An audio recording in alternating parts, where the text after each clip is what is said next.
Social media പ്ലാറ്റ്ഫോമുകൾ സജീവമാണെങ്കിലും തെരഞ്ഞെടുപ്പ് കാലമായതോടെ സംസ്ഥാനത്ത് ഉയർന്നത് ആയിരക്കണക്കിന് പോസ്റ്ററുകളും കൊടിതോരണങ്ങളും ബാനറുകളും. പൊതുയിടങ്ങളിൽ ഫ്ലെക്സ് ബോർഡുകൾ സ്ഥാപിക്കരുതെന്ന ഹൈക്കോടതി വിധി ശരിയായ രീതിയിൽ നടപ്പിലാക്കാത്തതിനെ തുടർന്നാണ് ഇത്.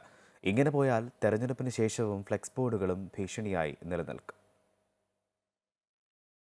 തിരഞ്ഞെടുപ്പ് അടുത്തതോടെ ഹൈക്കോടതി വിധി മറികടന്ന ആയിരക്കണക്കിന് ഫ്ലക്സ് ബോർഡുകളാണ് പാർട്ടികൾ ലക്ഷങ്ങൾ മുടക്കി പലയിടങ്ങളിലുമായി സ്ഥാപിച്ചിരിക്കുന്നത്. വൈദ്യുത തൂണുകളിൽ ഫ്ലെക്സ് ബോർഡുകളുടെ വൻ ശേഖരമാണ് കാണാൻ കഴിയുന്നത്.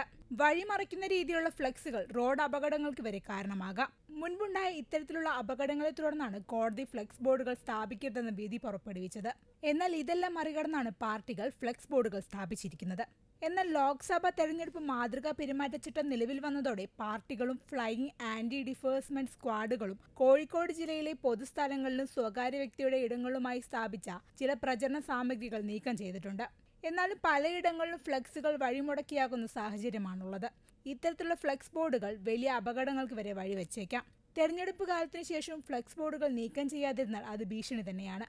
സോഷ്യൽ മീഡിയയിൽ ഒരൊറ്റ പോസ്റ്റിൽ അവസാനിക്കേണ്ട പ്രചരണമാണ് അപകടകരമാവുന്ന വിധത്തിലെ ഫ്ലെക്സ് ബോർഡുകൾ വരെ എത്തി നിൽക്കുന്നത്. അമൃത ന്യൂസ്, കോഴിക്കോട്.